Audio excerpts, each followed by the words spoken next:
সৎসঙ্গ জীবনধারা চ্যানেলের আজকের নিবেদন যাচি হে অনুপম। কাহিনী রেখা গুহ।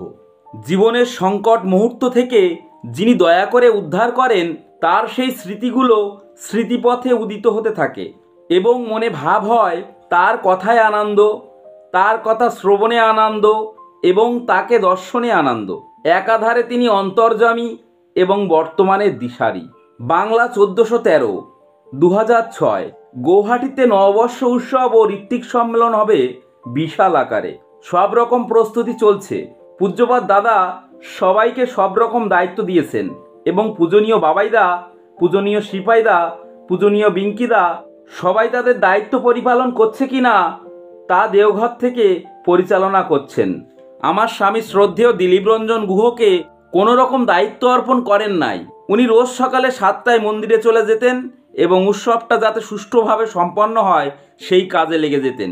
অনেকেই স্বামীর পরামর্শে খুশি হতেন এবং সেইভাবে কাজ করতেন। কনফারেন্সের কাজে সারাদিন ব্যস্ত থাকার পর রাত 12টায় বাড়ি ফিরতেন। আমার মনে খুব কষ্ট হতো। মাঝে মাঝে ওনাকে বলতাম, কি হলো দাদা, কি তোমাকে বুঝলেন না? তোমাকে একটা কাজেরও দায়িত্ব দিলেন না? উনি আমার কথায় কান দিলেন না। যাতে উৎসব সুন্দর হয় সেই দিকে নজর দিয়ে উৎসবের কাজে নিজে থেকে অংশ নিতেন। পূজ্যপাদ দাদা আগে থেকেই বুঝতে পেরেছিলেন, তাই আমার স্বামীকে কোনো কাজের বিশেষভাবে দায়িত্ব দেন নাই।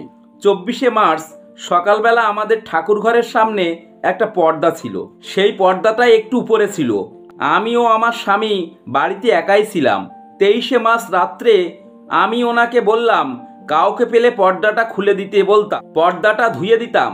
উনি বললেন দেখা যাক কাল কাউকে পাই কিনা। পরের দিন সকালে আমি ওনাকে চা বিস্কুট দিলাম। উনি খবরের কাগজ পড়ছিলেন। আমি ছাদে ফুল গাছে জল দিয়ে 10 মিনিটের মধ্যে চলে এসে দেখি উনি শুয়ে আছেন। শোয়া দেখে আমি বললাম, ও মা, তুমি শুয়ে আছো? ভালো হয়েছে, একটু ঘুমিয়ে নাও। মন্দিরের কাজের জন্য অনেক দিন ভালো করে ঘুম হয় নাই। উনি আমাকে বললেন আমার মাথা খুব ব্যথা করছে।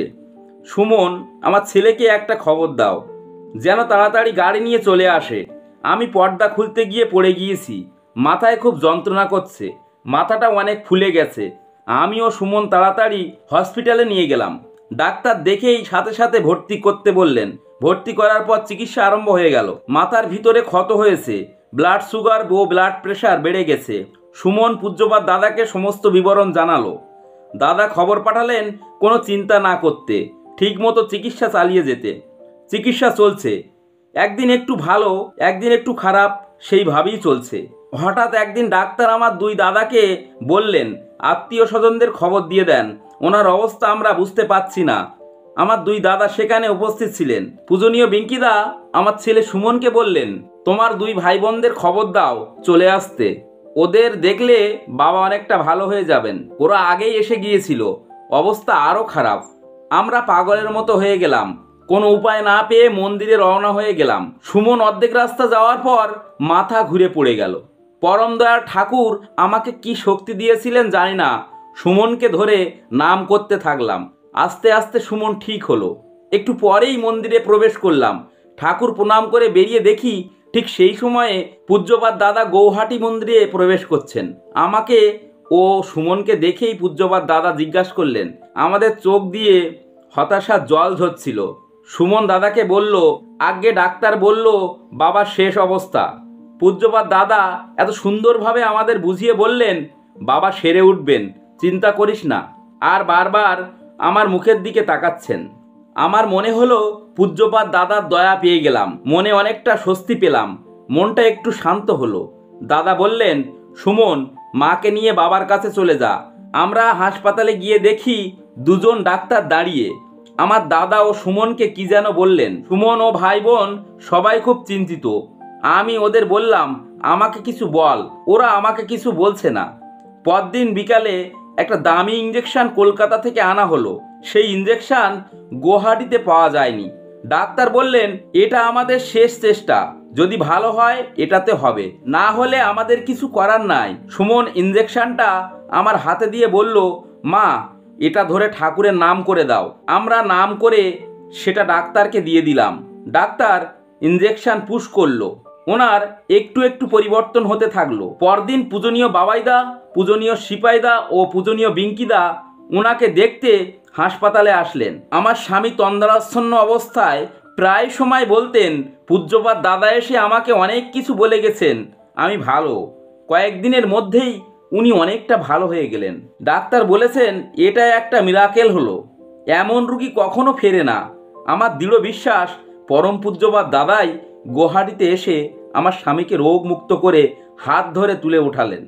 গুয়াহাটি কনফারেন্স হয়ে গেল, ওনাকে হাসপাতাল থেকে ছাড়বেন। সুমন বাবাইদাকে জানালো। পূজনীয় বাবাইদা বললেন, যেখানে যেখানে উৎসব প্যান্ডেল হয়েছে সেথায় ঘুরিয়ে এনে মন্দিরে এসে ঠাকুর প্রণাম করিয়ে যেন বাবাকে বাড়ি নিয়ে যায়। সেই মতো আমরা উৎসব প্যান্ডেল দেখে মন্দিরে এসেছি। পরম পূজ্যপাত দাদা পুরো পরিবার সহ গুয়াহাটি অমরধামের গেটে এসে দাঁড়ালেন। পূজনীয় বাবাইদা সুমনকে বললেন, সুমন গাড়ি নিয়ে আয়। সুমনের বাবা গাড়ি থেকে নেমে পূজ্যপাত দাদা, পূজনীয় বড় বৌদি, পূজনীয় বাবাইদা এবং ঠাকুর পরিবারের সবাইকে প্রণাম করলেন। পূজ্যপাত দাদা আমার স্বামীর মাথায় হাত দিয়ে বললেন, দিলীপ দা ভালো হয়ে গেলেন। পূজনীয়া বড় বৌদি বললেন, আশা ছিল দর্শন হয়ে গেল। পরম পূজ্যপাত দাদার সেদিন যে রূপ দেখেছিলাম সেটা আমি ভাষায় প্রকাশ করতে পারবো না। যে দর্শন করেছে সেই অনুভব করতে পেরেছে। দাদা কি ধরা দেন?